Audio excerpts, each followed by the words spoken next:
மாவட்டம் பொள்ளாச்சியில் பெண்கள் துன்புறுத்தல் சம்பந்தமாக சம்பந்தப்பட்ட பெண்ணிடமிருந்து புகார் பெறப்பட்டு கடந்த 24ஆம் தேதி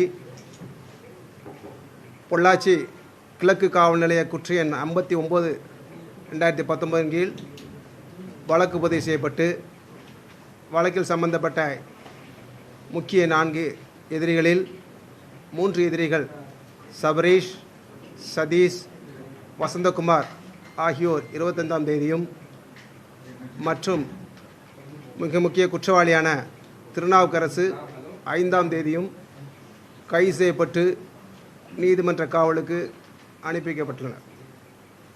மேலும் இந்த வழக்கில் புகார்தாரரின் சகோதரரை மிரட்டியது தொடர்பாக புகார் பெறப்பட்டு அவ்வழக்கில் சம்பந்தப்பட்ட 4 எதிரிகள் செந்தில், வசந்தகுமார், நாகராஜ் ஆகியோர் கைது செய்யப்பட்டு நீதிமன்ற காவலுக்கு அனுப்பப்பட்டுள்ளனர்.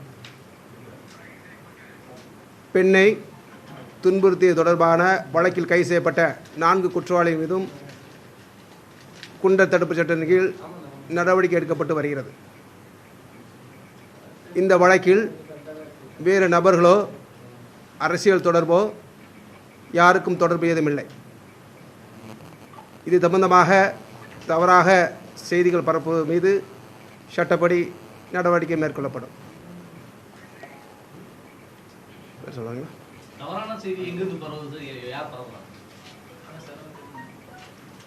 அதாவது அரசியல்வாதிகள் சம்பந்தப்பட்டிருப்பதாகவும் அது தொடர்புடைய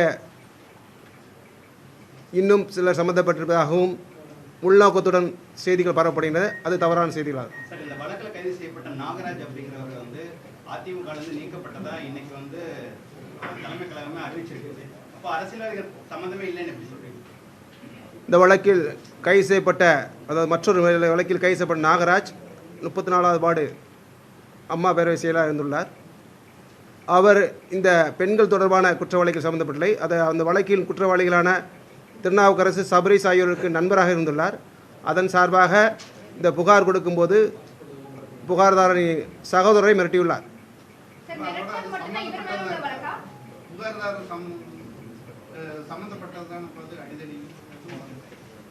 எந்த புகார்தாரர்?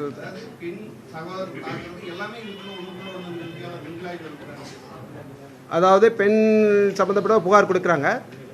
அது சம்மந்தமான வாக்குவாதங்க பெண் இந்த மாதிரி சம்மந்தப்பட்ட தொடர்பாக பெண்ணுக்கும் பெண்ணோட சகோதரருக்கும் மற்றும் இந்த எதிரிகளுக்கும் இடையே வாக்குவாதம் ஏற்பட்டுள்ளது, கைகலப்பு ஏற்பட்டுள்ளது. அது சம்பந்தமாக வழக்கு பதிவு செய்யப்பட்டுள்ளது. ஸோ இது சார்பாக இவர்கள்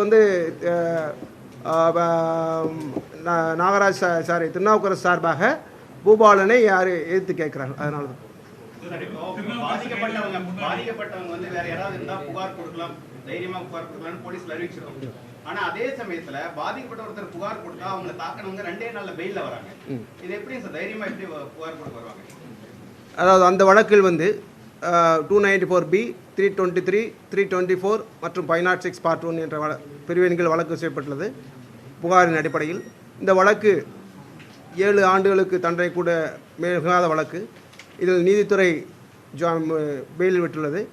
இது நீதித்துறை சார்ந்த விஷயம் என்பதால் அது காவல்துறையினும் சேர்ந்தது. காவல்துறை சார்பாக அனைத்து வழக்குகளிலும் எதிர்ப்பு தெரிவிக்கப்படும். இந்த வழக்கிலும் எதிர்ப்பு தெரிவிப்பு ஸ்ட்ராங்காக தெரிவிக்கப்பட்டது. அது சம்பந்தமான விவாதித்து அது வாய்ப்பு இருக்கும் பட்சத்தில் நாங்கள் நடவடிக்கை மேற்கொள்வோம். பதிவு மட்டுமே வச்சு இது வரைக்கும் அவங்க ஜாமீன்ல விடப்படல. ஆனா இந்த வழக்கை பொறுத்தவரை வீடியோ ஆதாரங்கள் எல்லாமே இருக்கும்போது அந்த தொடர்பான ஆட்கள் சம்பவம் நடந்த ஒரு சில நாட்களிலேயே ஜாமீன்ல கிடைக்குது அப்படின்றது எப்படி எடுத்துக்கிறது?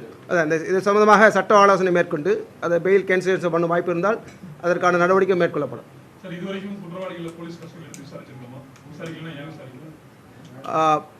முதற்கட்ட விசாரணையிலே முழுமையான விவரங்கள் அறியப்பட்டுள்ளது. தேவைப்படும் பட்சத்தில் கஸ்டடிக்கான மனு அப்ளை பண்ணப்படும்.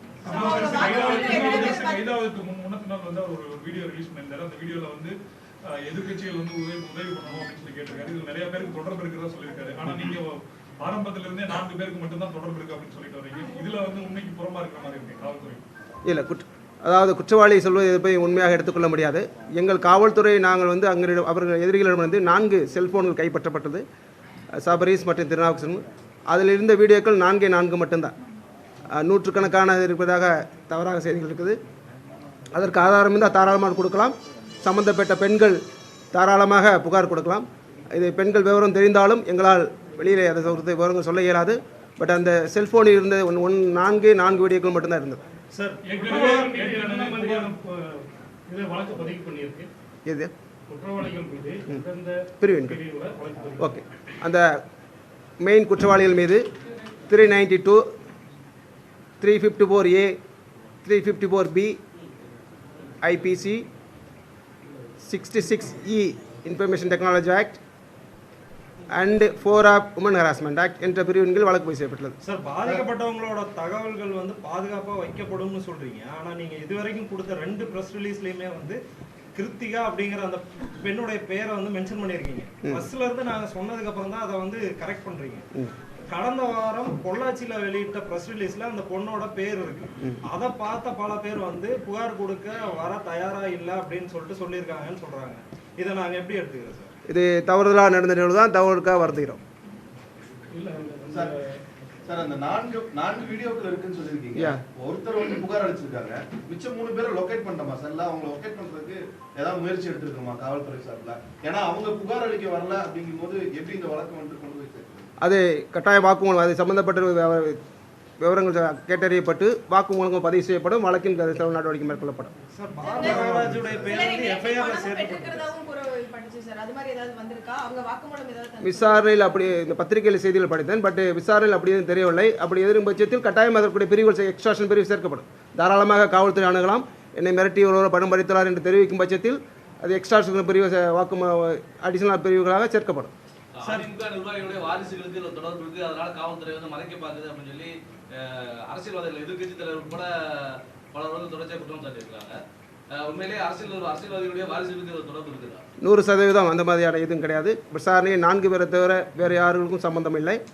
இன்ஃபேக்ட் அவர் ஃபர்ஸ்ட் சொன்ன உடனே எனக்கு தகவல் அவர் தொகுதியில் நடந்ததுனால ஸ்ட்ராங் ஆக்சிடென்ட் அவங்கள்ட்ட தான் இன்ஸ்ட்ரக்ஷன் வந்து ஆக்சுவல். சார், ஆர் நாகராஜுடைய பேர் வந்து எஃப்ஐஆர்ல இல்லை, ஆனால் ப்ரெஸ் ரிலீஸ்ல இருக்கு. இது எஃப்ஐஆர்ல ஆட் பண்ணியிருக்கோமா சார்? ஃபர்ஸ்ட் இந்த போட்ட எஃப்ஐஆரில் ஃபர்ஸ்ட் எஃப்ஐஆரில் கொடுக்கல. எஃப்ஐஆரில் சப்சிக்வெண்ட் அப்புறம் இன்வெஸ்டிகேஷனில் ஆட் பண்ணி அரெஸ்ட் பண்ணாங்க.